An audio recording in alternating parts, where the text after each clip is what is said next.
Well, joining us now, the BJP Rajya Sabha MP Prakash Javadekar. Thanks very much for being with us.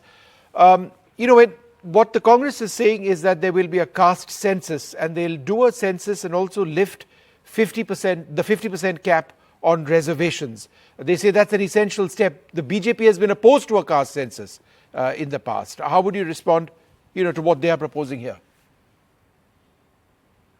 See, this is first, basically, they are doing manifesto with foreign pictures, showing it as countries' pictures.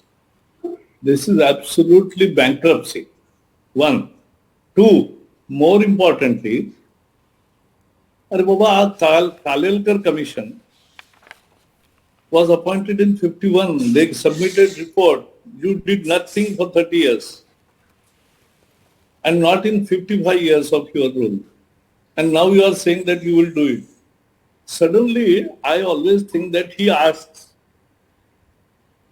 Rahul Gandhi that there are how many OBC officers? How many OBC officers? How many OBC secretaries? Secretary becomes only after 30 years of service. So 30 years before it was Congress rule. So they recruited. They didn't recruit OBC. What to do? My opinion is very clear, and the best articulator from BJP side is Narendra Modi himself. He said it is their manifesto is Ghoshna Patra or Hamara Sankalpa Patra. This is how we see. It's our vision, plan, and that is their just declaration and nothing to do. They have declared so many things earlier in Karnataka. They have followed nothing. People are agitating. So, Mr. Javadekar, I just thought we'd go point by point on what they've said. The other big focus is on jobs and employment, where one of the interesting schemes that the Congress is proposing is a right to apprenticeship, where graduates and diploma holders will be employed with a salary for a period in firms and the government if necessary. Also 3 million vacancies in government jobs. How would you look at this? ILO data is much suspect. What is definite is NSSO data.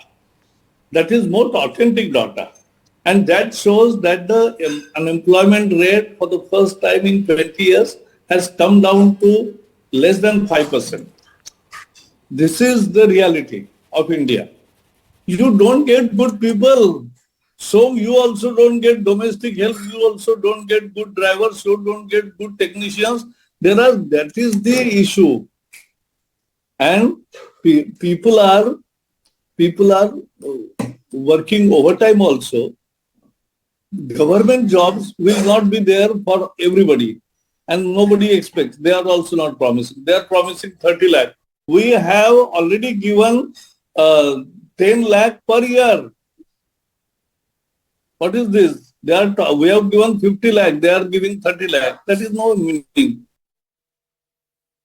The issue of farmers has been one which has been particularly testy for the BJP. There have been, there have been talks with farmers which have not really gone through. Farmer agitations, massive ones. What the Congress is now saying is that there'll be a minimum support price, which is a guaranteed minimum support price for crops and also farmer-specific crop packages, an insurance scheme, with all issues being sorted out within 1 month. Again, does this not sort of go beyond what the BJP has in the last couple of months been talking about rights for farmers? See, the history of it is that Swaminathan Commission was appointed by Atalji government. It submitted its report in 2006. Since 2006, every time I used to ask why the recommendation of the Swaminathan Commission of giving 50% above the cost of production, that recommendation, why has government accepted it? Every time Sharad Pawar was the agriculture minister of UPA, and it said, we have not accepted this recommendation.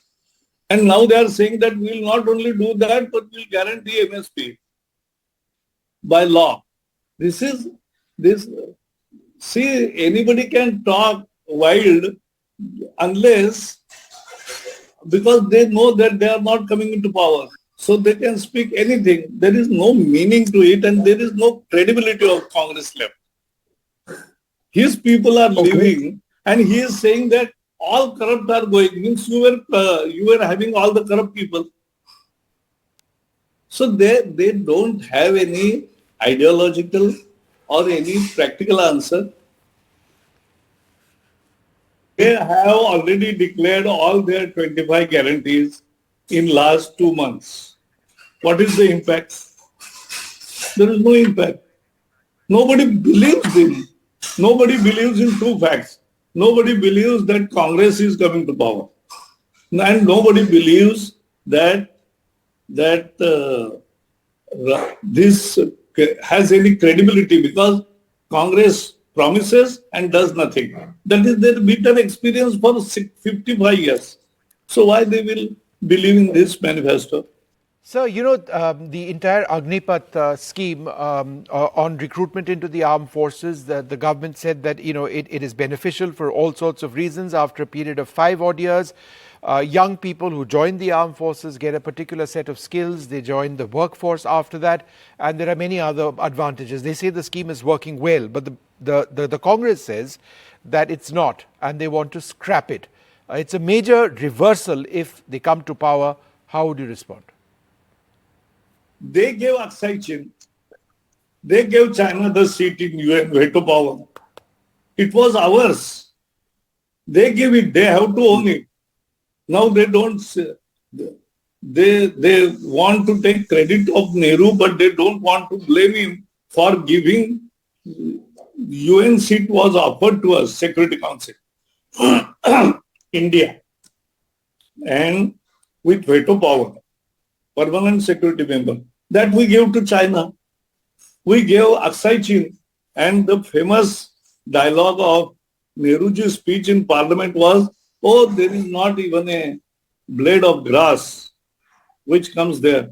Then there was very good parliamentarian of Socialist Party. He said that on my head also there are no hair. So is it useless? It is not. So this is how Congress manifesto, actually you also should not waste time. People are not wasting time and that has no meaning. They are declaring these promises for last 2 months. What a debate. There is no debate because people don't believe. Mr. Javadekar, one final question on Kashmir. The reduction in the presence of armed forces is something which the Congress had said last time around. In 2019, in their manifesto, this time around, they say immediate restoration of full statehood. Again, how would you look at this? That is what, see, this is again, who continued with 370 and deprived all sections of society, 140 implementation of 140 acts, which were implemented in other states and not implemented in Jammu Kashmir. It is Congress. They never removed 370, though Nehruji said that it is a transient provision. But that transient, they never took it off. So Congress has lost its credibility. Congress has lost its appeal. And Congress has lost it any ideological moving. Now they are talking like urban Nakshals. So what can you say? See what Gaurav Vallabh and everybody is telling, that we cannot take up criticizing well generator every minute and criticizing the Sanatan Dharma. This is not Congress. Congress was different. Now this is Rahul's Congress, which is absolutely different, no directionless. Anybody who gives him a script, he reads it out and reads it wrongly many times. All right. So the BJP, thanks Mr. Javadekar very much for joining us. The BJP, and its perspective on what the Congress is now offering in their election manifesto. Remember the BJP's election manifesto, we're told almost ready, but yet to be released. That'll come up in the next couple of days.